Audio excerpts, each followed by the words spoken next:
ready? Are you ready? Are you ready? Are you ready? Are you ready? Are you ready? Are you ready?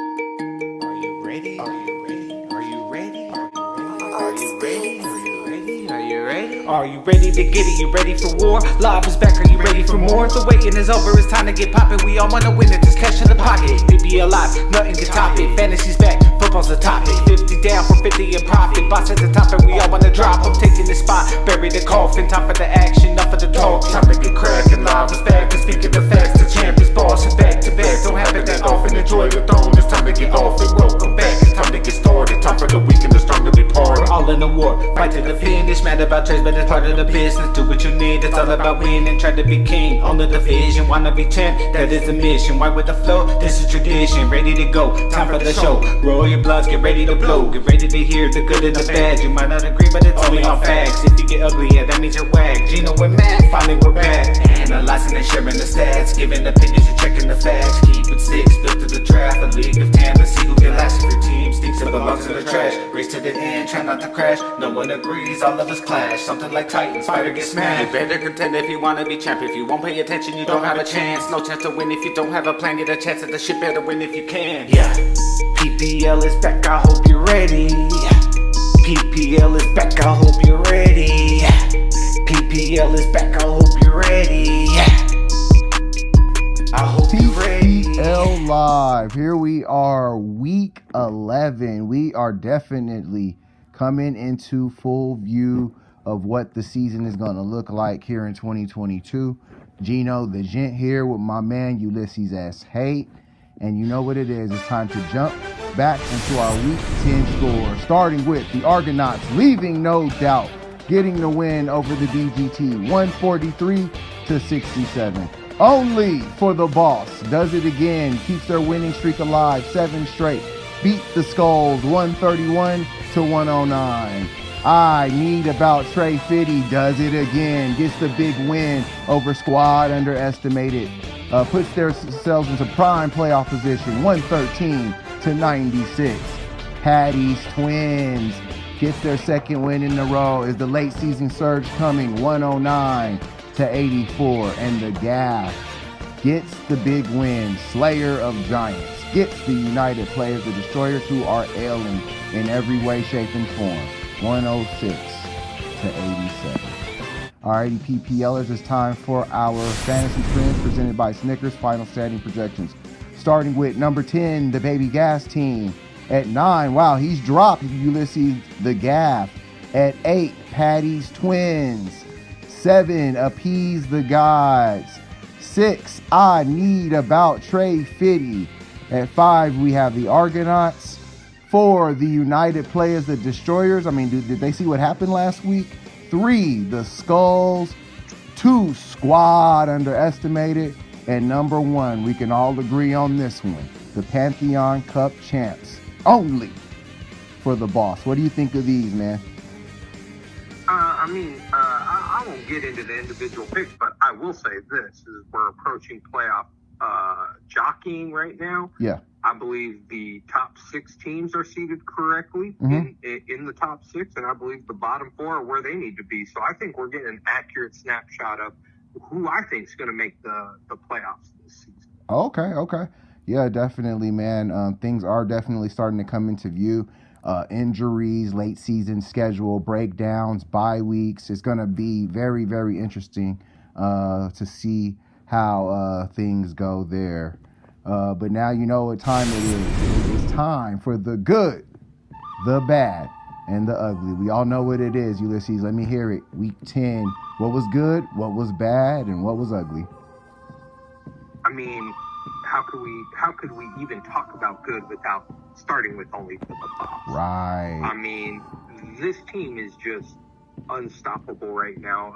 You mentioned it, 7-game win streak, 2 games up on any team. Yeah. Any team in the PPL. You look at scoring, shit, they got almost 200 points over the next squad. Right. I mean, this team is really impressing with how they're getting it done. Right. They've only lost 1 divisional game.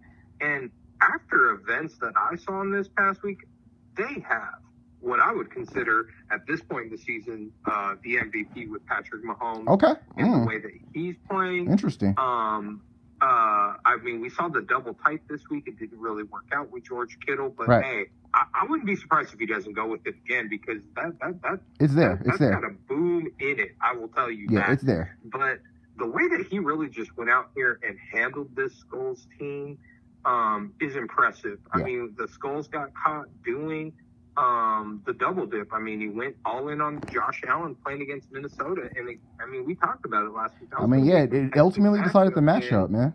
It looks like almost. And again, that didn't even really factor. I mean, he just took L's in other places and just couldn't really match what Only for the Boss brought. Right. Only for the Boss, it was a good week 10.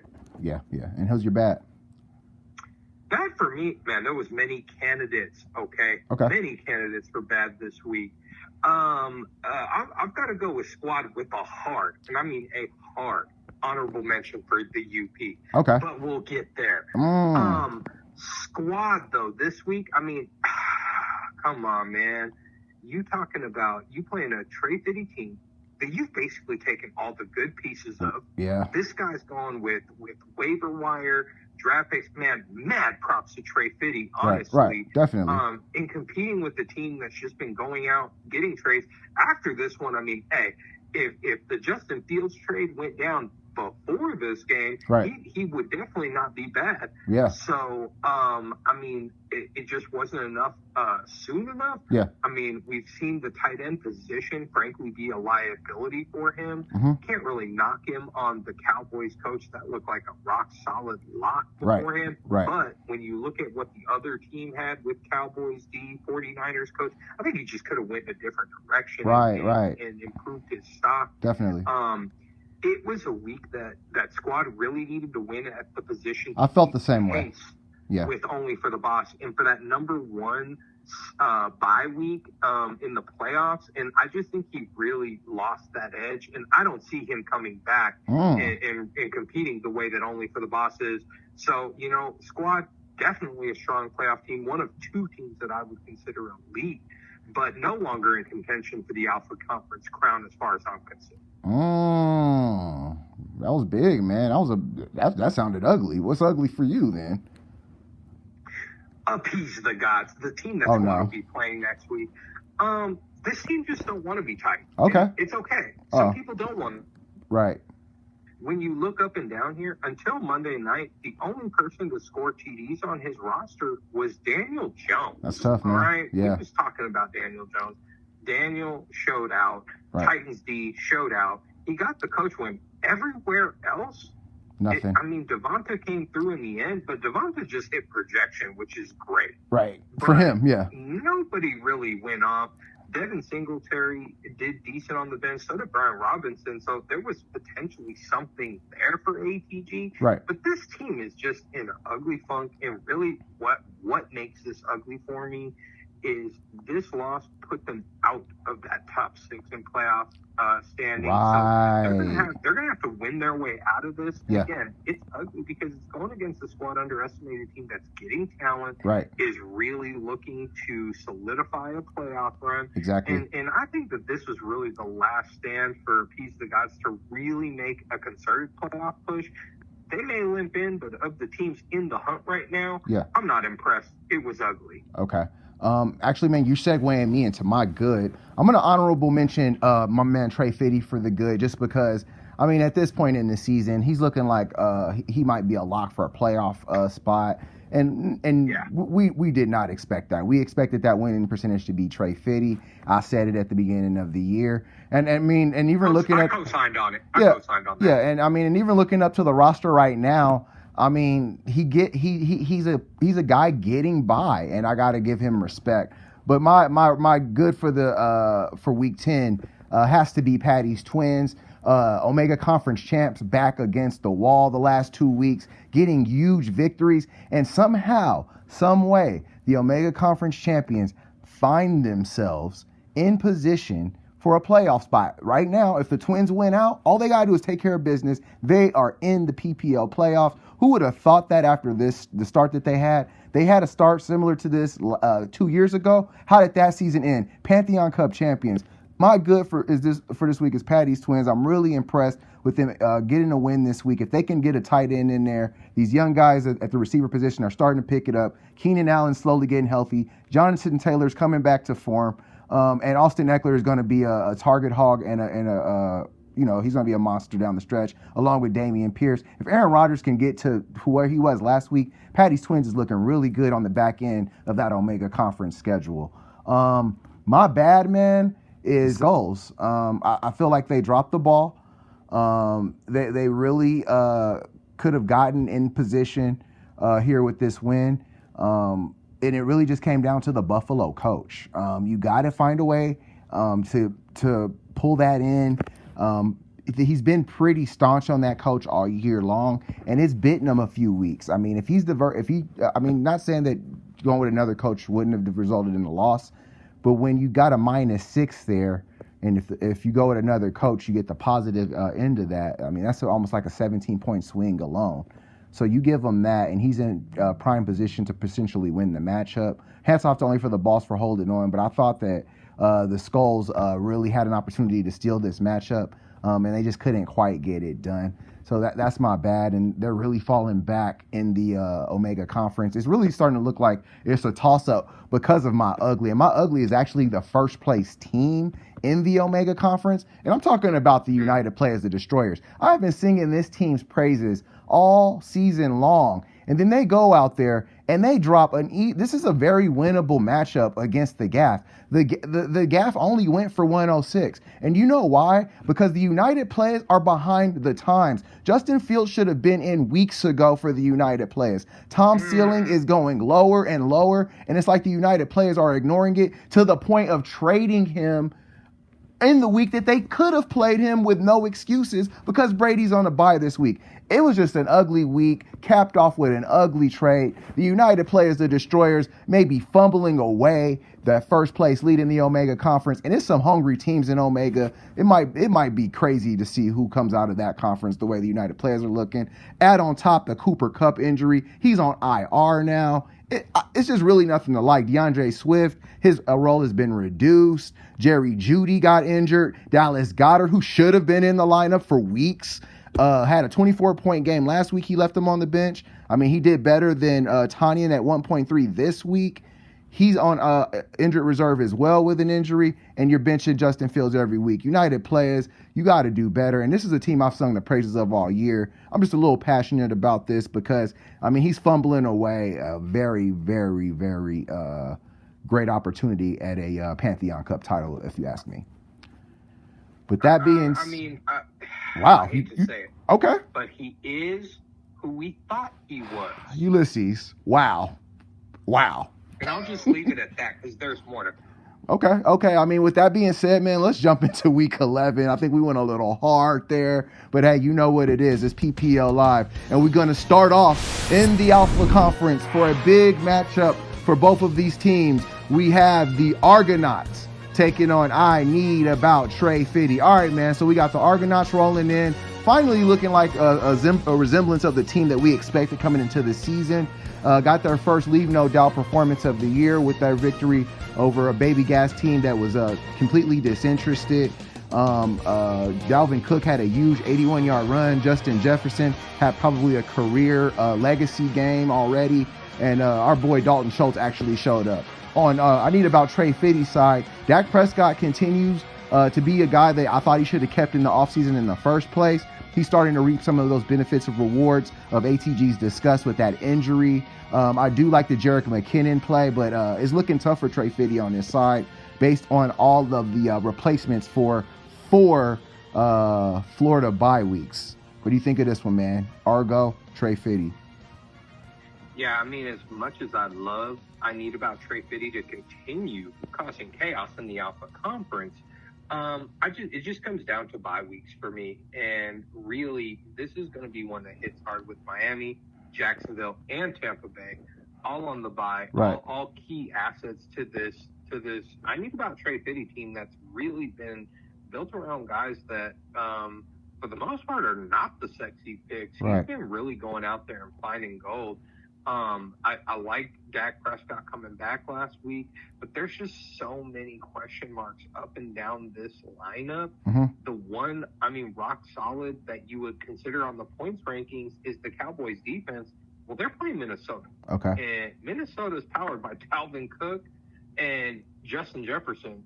Who would the Argo have? And I saw the game last week against Buffalo. Right. I saw the Cowboys game against the Packers. Right. This was Aaron's stomp out game. Okay. Aaron was supposed to be humbled this week. Everybody was talking. This was the end of the Packers, end of them, and they go out there and fumble that away. So I'm not as high up on the Cowboys. And look, these teams, when you look at the averages of this stat line, yeah, the Argo is projected right at their average, about 127. Yeah. The I Need About Trey Fitty is projected higher than their average at 84. Wow. So I think that the trends hold here, and I just say that the talent prevails. Last time they played, Argo only was able to put up 74 points, and I think they avenged that early season loss. Okay. And get back at I Need About Trey Fitty. I've got the Argos here going, led by that Minnesota attack. 129. I Need About Trey Fitty's 117. Okay. I agree with you, man. I think that they're going to score over that 84-point projection. I just like the Jerick McKinnon and Kadarius Toney's play in Kansas City because that ball goes everywhere. And those guys it's always the guys you least expect. The Jabril Wilson play, he's been a consistent play all season long. And the last time they played the New England Patriots, he had 7 catches for 115 yards. So he's very familiar with that secondary, had a pretty good game against them. And I don't expect that to be any different, especially if they can get things going early on. Like you said, Dak at Minnesota is really going to turn on that matchup, man. I mean, if things go Minnesota's way and Dalvin and Jefferson are a big part of that could blow it wide open for the Argonauts. On Trey Fitty's side, I think they really need Dak and Dallas D to actually keep it close on their end, so that these other guys can peck away with short catches and surprise touchdowns. To get at the Argonauts. And then obviously on the Argonaut side, they've got their guys at the receiver position, both top 5. Justin Jefferson, like I said, had a legacy day. Great matchup, but he's questionable with a toe injury. We'll see how that looms into the matchup. Devontae Adams also questionable after another sensational day from him. Despite all the issues in Las Vegas, Devontae's continuing to be one of the top receivers in the PPL. With that being said, there's just too much firepower to ignore. Now, we did say that earlier in the season, and it's totally possible. We've seen the Argonauts be up and down all season long. It's totally possible that they can play down to Trey 50 and lose this one. I don't think that they do it. I think that they found a scoring stride over the last couple of weeks. I got the Argonauts getting this win, 131 to Trey 50's 114. And moving on to our next matchup, we go into our inter-conference matchup of the week. We got Appease the Gods taking on Squad Underestimated. All right, man, one of the few interconference rivalries of note that doesn't get talked about very much. Appease the Gods and Squad Underestimated. I think that stake was drove in a little deeper with this trade. Squad knew what they were doing when they went and got Justin Fields just in time for this matchup. Lamar Jackson and Justin Fields, two of the most electric quarterbacks in pro football, followed up by Saquon Barkley and Joe Mixon, two of the most prolific scorers in the game. What do you think of this one, man? Appease the Gods is on life support. Squad Underestimated, trying to keep very, very slim hopes of an Alpha Conference title alive. What do you think of this one, man? ATG Squad. Yeah, I really like what this matchup means for both teams. Okay. ATG really fighting for their lives here. Squad, really, I think probably they think they still have a chance at the Alpha Conference title. Right. But as I look at this, hats off. I was going to, say that things weren't going to be as dire for the UP with their situation with Justin Fields, and then boom, see the trade go down, and it really just shows the Squad again. We called last season the season of no. They're all in, man. They're all in. This one is, the moves he's been able to make. He gave away guys that weren't going to even really be in his starting lineup to get really Justin Fields coming into his own. What he's done the last few weeks has just shown, whatever you think of the Chicago Bears, if they run this offense behind Justin Fields, he's going to be a fantasy starter. And I mean, he probably hurts ATG on the other side because guys like David Montgomery aren't getting because Justin Fields is just that dynamic. Yeah. When I look at this though, there are some question marks, right? I mean, he's got a lot of San Francisco guys. Yeah. San Francisco pulled off the win. But Arizona looked all right, without Kyler Murray in the lineup. They played good defense against the Rams. I mean, I was highly impressed. Bengals coach looked strong. Paris Campbell, question marks around what's going on in Indy, but hey, he's trying out here. Yeah. It's bye weeks, and not having Tyreek Hill, I think, is a big X factor. No pun intended. Yeah. For appease the gods. On the other side, sure happy that they've got Lamar Jackson, Joe Mixon, and Mark Andrews back in the lineup. Devin Singletary is also looking like he's taking over lead back duties down the stretch. And he's running well. He's running well. Brian Robinson's also cracking this lineup with playing at Houston that has not had a very good run defense. We've seen what Josh Jacobs did to them a few weeks ago. So I think that, Patriots defense coming back in. I mean, the Jets got them last time. You know that they're going to be having that game plan going down. Yeah. Giants looking competent, playing a Detroit team that's coming off a win, which means they're probably going to lose. I think that this one's going to be pretty competitive, but ultimately, I think the squad has the firepower to win a close matchup here. 125 to appease the gods, 119. All right, man. I was tempted to go ATG in this one, but I mean, some of the points you made and some of the things that I just was going over, I'm actually gonna agree with you. I'm going with squad underestimated here. Not only the Justin Fields trade, he goes back to Atlanta. Atlanta is actually where Justin grew up, so this is going to be a huge opportunity for him to have a show-out game in front of friends and family. Quarterbacks, especially young guys who can use their legs, tend to show out in those types of environments. And I love Saquon Barkley. I mean, he's projected for almost 24 points against the hapless Detroit Lions, who've not had a good time stopping anybody. Christian McCaffrey on Monday night to close things out. Yeah, you're right. I think there are a lot of eggs in that basket.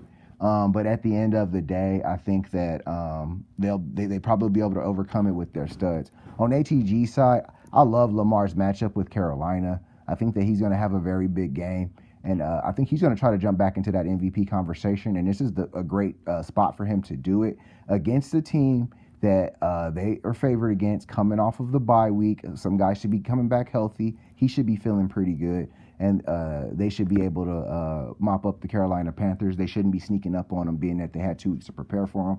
I like the Josh Palmer play, especially if Keenan and Mike Williams do play. I think that they will be used as decoys more. That's going to give Palmer way more opportunities to get loose in that Kansas City secondary. So I think that they should definitely hold fast at that play there. Brian Robinson in the flex does give me cause to pause, but I do like New England. They destroyed the Jets last time on defense.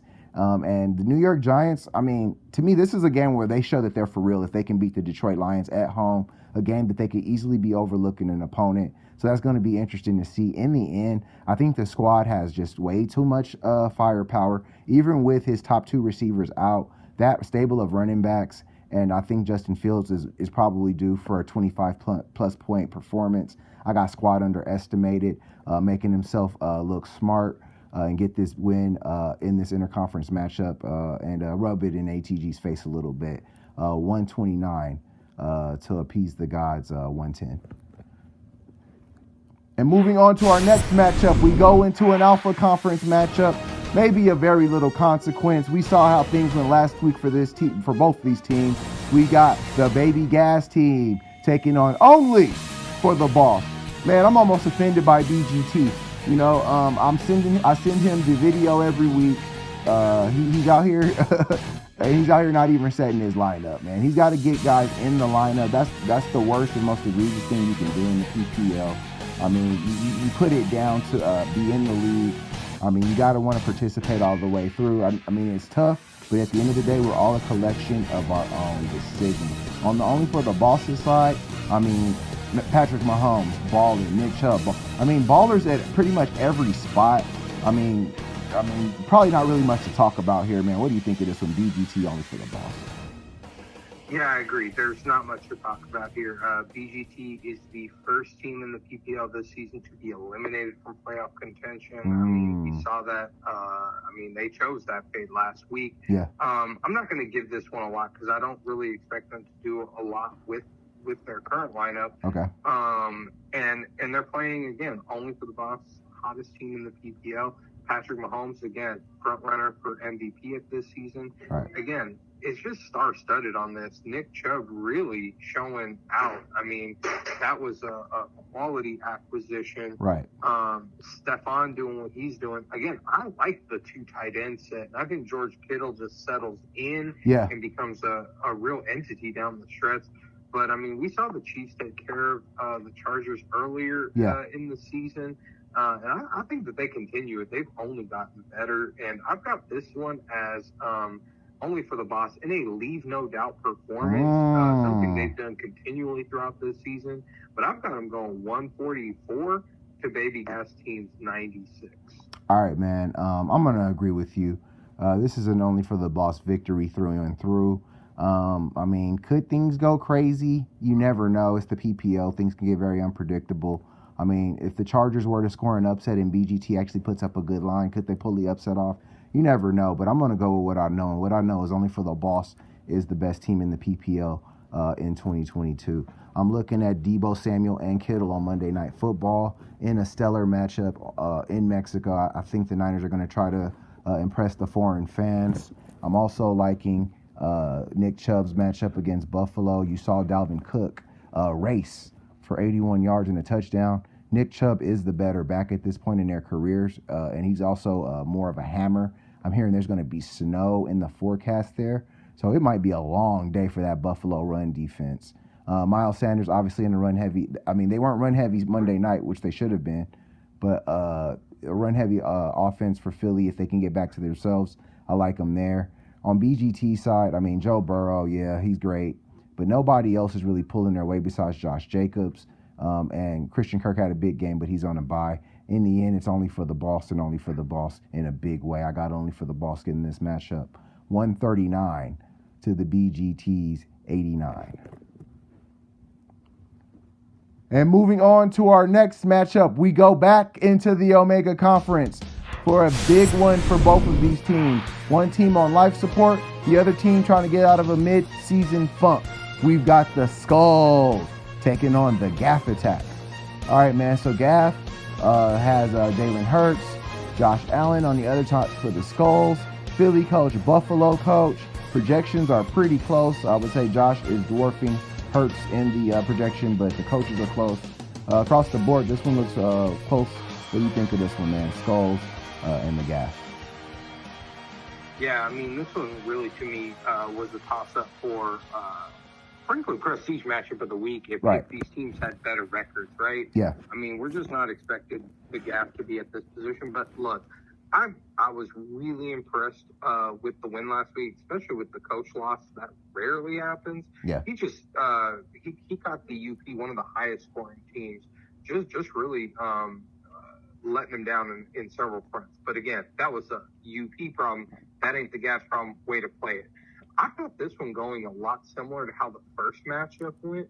And in that, I like what the Gaff has here compared to the Skulls. And I'll start with the Skulls and say why. Josh Allen was my MVP pick until he threw that pick in OT against Minnesota. Not cute. To me, in the end zone, of all places. It just, wasn't a good decision, but there were a few decisions that were made, especially at the quarterback position, that led Minnesota back into that game. And so I was not impressed. And Cleveland, I mean, again, not great, but could they get at him? Sure. Okay.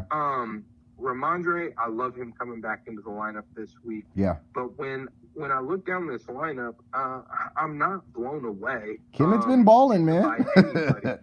And really, the Jamar Chase loss there, he was one of those, players that was really able to get this team points last season, and the injuries there this season just have really, I think, affected the scoring line.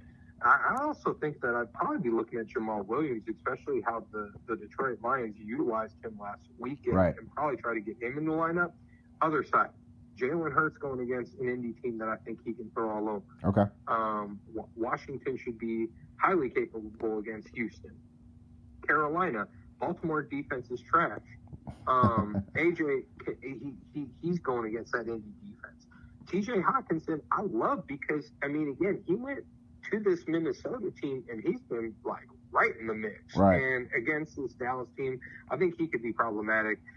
We saw Gaff was talking up last week during the game. Christian Watson went out and got him into the lineup. I mean, this is a boomer bust pick, but I mean, at this point in the season, I mean, Aaron Rodgers, we saw if his wide receivers play ball, I mean, he's going to feed them. And if Christian Watson wants to be that guy, I mean, he has a good go down the stretch. The Gap could end up keeping this guy. No, definitely. But Bills D should feast against Cleveland. Eagles coach should go against Indy. I've actually got the Gap in this one. Again, similar to what I see in their first matchup. I've got the Gap from 120 to the Skulls 107. All right, man. I'm going to go the other way here.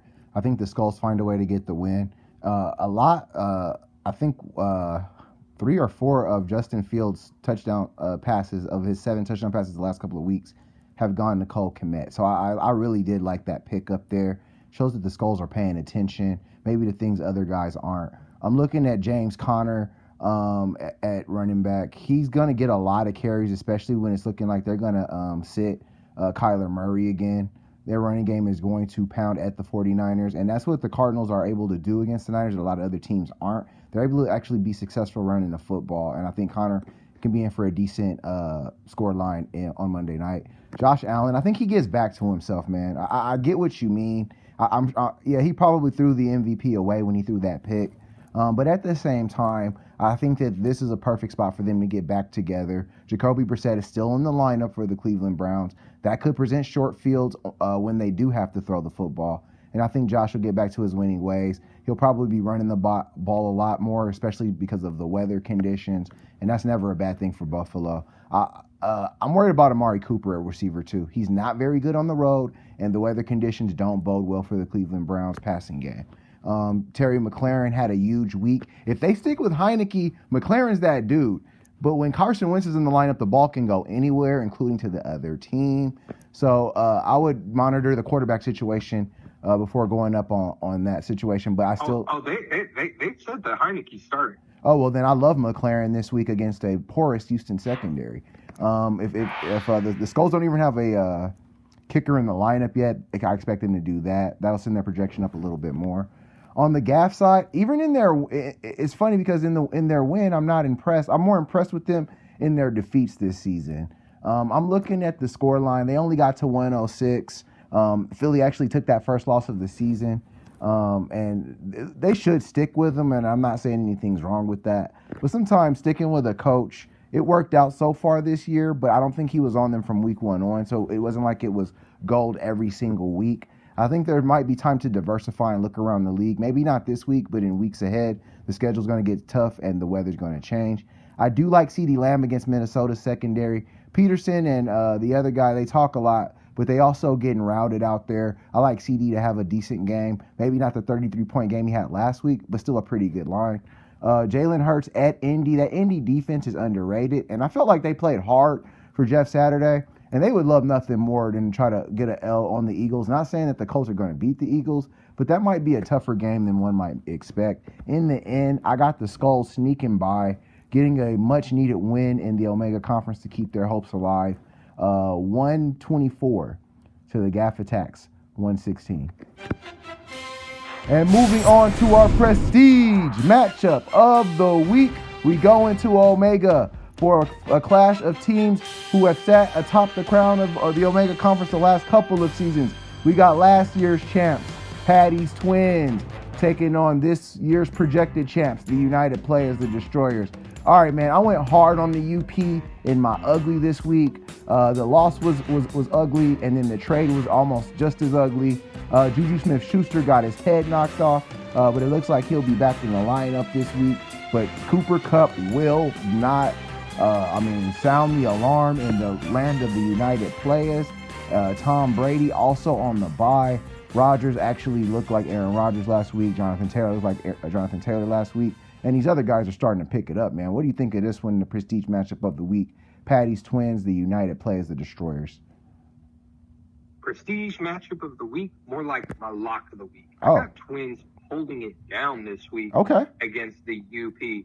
I mean, you got at it in your ugly. There's so many things that I've gone on throughout the season. I was on it after the draft. Right. I mean, again, there's lots of things that annoy me about how the UP manages their teams, more so from the perspective of, like, this team could consistently be a lot better than they are, and then they do just boneheaded stuff. Right. I mean, not starting Justin Fields the last few weeks. I mean, what are you doing? I mean, hey, I'll give you the Miami game.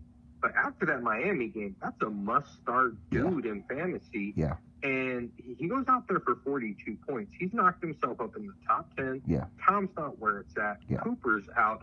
I mean, yeah, Juju's back. But look, anybody who's played the game and been injured, especially bad, concussed, knocked the fuck out. Yeah. You ain't the same after that Truth. right off the bat. Truth. I mean, so trust me, Jacksonville defenders know that. And trust me, Juju's going to hear footsteps. I hope he's healthy. I hope he comes back right. But trust me, that one hurt. Not as much as what happened to Cooper. So, look at the UP's lineup. They don't have a quarterback. Oh, Jimmy, okay, you said Jimmy's probably going to do well. Fine. Again, he's not a Tom Brady, and he's certainly not a Justin Fields. We know this. Right? Right. We know Right. this. Okay. The Cooper, you're not going to get production from him anywhere on your bench. And via the trade, you didn't get any value back, I think, that would have really replaced him. I mean, Leonard Fournette's right on the bye this week. Dallas Goedert, tight end position again that everybody's been struggling to fill. He's been on your bench. Now he's hurt, so that's no longer an option. Yeah. You got to go find a coach. I mean, about the only thing that I think are rock solid on this lineup right now, Derrick Henry and DeAndre, they're going to get theirs. Okay. Look at the other side. Again, Aaron finally had guys show out. He really showed his potential, and there's no reason why he can't have a decent day. Tennessee's got a good and solid defense. But Right. again, when Aaron Rodgers is in sync with his wide receivers, when that offense is playing, they can be competitive. Yeah. I mean, we saw that last week. Austin Eckler, he's the best at the position right now. Jonathan Taylor, though, let me tell you, Ripped this him guy off. really woke up last week, and I think that's the guy that the Twins wanted. I'm sure it was frustrating in some ways because they've been waiting to see that. Right. But, I mean, the fact that he's waking up, and when he's waking up, huge. Yeah. Amon St. Brown, he looked like he got a little knocked up at the end of that Bears game, so we'll have to monitor his health. Yeah. I think that if he's ready to go, he's going to be fine. She's going to have to go find a tight end.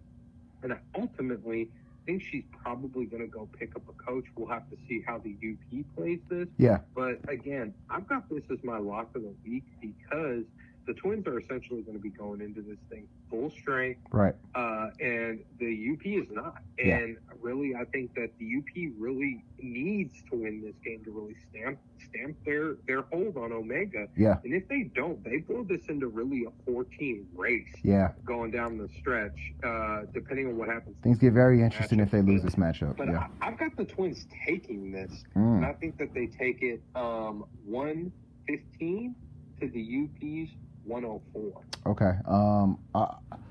I'm with you, man. No Tom Brady. You just traded Justin Fields for Jimmy G. And like I said, I do think Jimmy G is going to have a pretty good game. But at the end of the day, the Cooper Kupp injury looms large. That was just a huge source of points for the United Players. I do like D-Hop on Monday night as well. The 49ers have trouble with him in their secondary. I don't like the Robert Tonyan play, and that's just exasperated by the the Dallas Goedert injury. They need to find a coach. It's just not really looking good on the United Players side. They can accept that trade, but they're not doing anything on waivers. Makes no sense. I'm looking at Patty's Twins on their side. They're ready to go. Aaron Rodgers strapping in for a game that I think he's going to play well against the Tennessee defense. I think he's starting to find trust in his young guys as they go down the stretch. And I think that he's going to continue to pick up his play and play efficiently, better than he's played earlier in the season. And I mean, that I don't think that's going to be a huge difference for the Twins, but I think that it's going to go from what is his average this year? 13 a game. I think Aaron can get up to about 16 if he can pick up his play. At Austin Eckler, I mean, obviously number one back in the game. Kansas City's run defense isn't nothing to write home about, and the Chargers are going to test them on the ground. Jonathan Taylor, another one. We saw how Washington pounded that Philadelphia run defense. I expect Jonathan Taylor to have himself a nice day. Amon-Ra St. Brown, he's coming into his own more and more. And Dameon Pierce, I mean, he is a violent runner. I think the runaway for the PPL's Rookie of the Year. I don't know if there's anybody else playing better as a rookie in the PPL than Dameon Pierce. So I got to give the Twins. I agree with that. Yeah, I got to give the Twins credit for that. They've done such a great job of continuing to funnel in young talent from Taylor, Eckler, Pierce. These are young guys. These aren't old guys that she's been depending on from the glory years. These are guys who do have glory on their side, but also weren't on some of the teams of their lore. At the end of the day, I'm going Patty's Twins. They get the win, and they blow open the Omega Conference. I got the Twins getting this one 112 to the United Players 103. Alrighty, PPLers, thanks for another great week of PPL Live. I had a great time. I hope you guys did too. The energy is up as we get into the home stretch. Hope springs eternal for all the teams on the bubble. We'll see how it goes. Good luck. Have a good weekend. Be safe. And may the odds be ever in your favor.